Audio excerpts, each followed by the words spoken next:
গভীর শীতের রাত। ঠান্ডা এমন এক পর্যায়ে পৌঁছেছে যে রাহুলের শরীরের হাড়গুলো পর্যন্ত কাঁপছে। রাহুল র্যাপিডো চালায়, সারাদিন ভাড়া নিয়ে মানুষকে পৌঁছে দেয়। কিন্তু এই রাতটা যেন অন্য রাতের মতো নয়। আজ ভাড়া পেয়েছে একটা অলিগলির ভেতর, যেখানে সে আগে যায়নি কখনো। গুগল ম্যাপ শুধু দেখাচ্ছে কোনো গভীর জায়গা, কিন্তু আশেপাশে যেন অস্বাভাবিক নীরবতা। সে যত গভীরে ঢুকছে, হেডলাইটের সামনে যেন আলো গিয়ে মিশে যাচ্ছে এমন এক কালো অন্ধকারে, যেখানে আলো বারবার হারিয়ে যাচ্ছে। আর সেই অন্ধকারের মধ্যে বাতাসে ভাসছে একটা পচা গন্ধ। মনে হচ্ছে যেন কিছু মৃত জিনিস বহুদিন এখানে পড়ে আছে। গলিগুলো এত সরু যে রাহুলের বাইকের হেডলাইট দুদিকের দেয়ালে ঠেকে আবার ফিরে আসছে। কোথাও কোনো মানুষ নেই, কোথাও কোনো শব্দ নেই, শুধু ফাঁকা অন্ধকার আর সেই পচা গন্ধ। রাহুল নাকি হাত চেপে বাইক চালাতে থাকে। অল্প পরেই সে পৌঁছে যায় লোকেশনে। চারপাশে ভাঙা ঘর, ছেঁড়া তার, পরিত্যক্ত বাড়ি। মনে হচ্ছে জায়গাটা বহু বছর ধরে কেউ ব্যবহার করেনি। সে ফোন করে।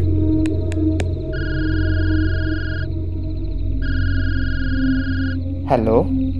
হ্যাঁ হ্যাঁ ম্যাডাম, আমি এসে গেছি। আপনি কই? ওপাশ থেকে মিষ্টি নরম কণ্ঠ ভেসে আসে। হ্যাঁ দাদা, একটু দাঁড়ান, আমি আসছি। মেয়েটির নাম স্নেহা। রাহুল সাধারণ ছেলে।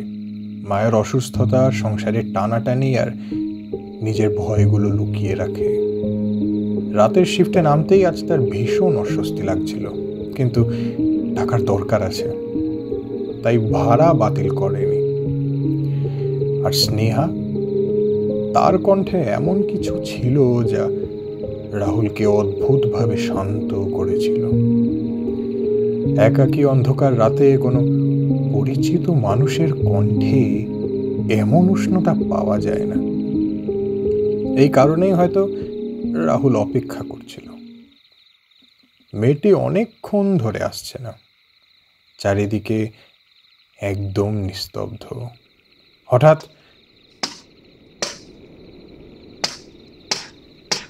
কোথাও যেন কাঠে হাতুড়ি পেটাচ্ছে। রাহুল দ্রুত ঘুরে তাকালো। কেউ নেই। তার মাথার ওপর দিয়ে হাওয়া বইল। শীতের হাওয়া নয়, কেমন যেন ঠান্ডা স্যাঁতস্যাঁতে মানুষের গায়ের গন্ধ মেশানো। তার শরীর শিরশির করে ওঠে। হঠাৎ তার মোবাইল কাঁপল। স্নেহার কল। দাদা, আপনি কি এসেছেন? আমি আপনাকে দেখছি। রাহুলের বুক কেঁপে উঠল। সে চারপাশে তাকালো। কোথাও কেউ নেই। রাহুল তার ভয় ঢেকে বলল, আপনি কোথায়? আমি তো আপনাকে দেখতে পাচ্ছি না। ওপাশে নিঃশ্বাসের শব্দ, গভীর, ভারী। মনে হয় খুব কাছ থেকে কেউ বলছে। দাদা, আপনার ঠিক পিছনে। রাহুল ধীরে ধীরে মাথা ঘোরালো, কিন্তু কিছুই নেই। কিন্তু গন্ধটা এতটাই তীব্র যে তার চোখে জল চলে আসছে। এখন মনে হচ্ছে যেন কেউ তার কানের কাছে দাঁড়িয়ে নিঃশ্বাস ফেলছে। মোবাইল আবার কাঁপলো। এইবার একটা লোকেশন পাঠানো হলো। লোকেশনটা এই গলিরই আরো ভিতর দিকে, আর সেখানে লেখা, এখানেই আমার বাড়ি, এখানেই আসুন দাদা। রাহুল আবার ম্যাপ খুলল, কিন্তু অবাক হয়ে দেখলো এই লোকেশনটা একটা পরিত্যক্ত বাড়ি, যেখানে 3 বছর আগে আগুন লেগে একজন মেয়ে মারা গিয়েছিল। মেয়েটির নাম স্নেহা। হঠাৎ তার ফোন থেকে এই মেয়েটির কণ্ঠ ভেসে আসে। আপনি আমাকে নিতে আসেননি কেন? আমি তো এখানে 3 বছর ধরে অপেক্ষা করছি। তার ফোনের স্ক্রিন নিজে থেকে ফ্ল্যাশ হয়ে জ্বলে উঠল। আলো পড়ে সামনের ভাঙা দরজাটা এক ঝলক যেন ঝলকে উঠল। সেখানে দাঁড়িয়ে আছে একটা মেয়ে, লম্বা কালো চুল, জলে ভরা তার চোখ, সাদা জামা, আর পেটের নিচে কোনো ছায়া নেই। সে নিঃশব্দে তাকিয়ে আছে রাহুলের দিকে।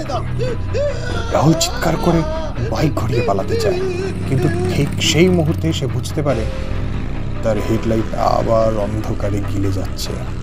গন্ধটা আরো তীব্র হচ্ছে, আর পিছনে সেই মেয়েটির কণ্ঠ। দাদা ফিরে যাবেন না, আমায় তো কেউ নিতে আসে না। বাইকের ইঞ্জিন হঠাৎ নিজে থেকে বন্ধ হয়ে যায়। অন্ধকার পুরো গলিটা গ্রাস করে। সেই রাতে রাহুল বাড়ি ফেরেনি। কেউ জানে না সে কোথায় হারিয়ে গেল। শুধু পরদিন সকালে সেই পরিত্যক্ত বাড়ির সামনে স্থানীয়রা একটা বাইক দেখে, হেডলাইট জ্বলছে, আর সিটের উপর পড়ে আছে একটা মোবাইল, যার স্ক্রিনে লেখা একটা notification, passenger cancelled the ride. কেউ আজও জানে না স্নেহা আদৌ কখনো ফোন করেছিল কিনা, অথবা আদৌ কোনোদিন সে জীবিত কারোর সাথে কথা বলেছিল কিনা। শেষে শুধু একটাই প্রশ্ন বেঁচে থাকে, রাহুল কি সত্যি স্নেহাকে দেখেছিল, নাকি অন্ধকারে কেউ তাকে দেখেছিল? এবং এখনো প্রতিদিন গভীর রাতে কেউ কি সেই পরিত্যক্ত গলিতে ফোন করে? দাদা, আপনি কি এসে গেছেন?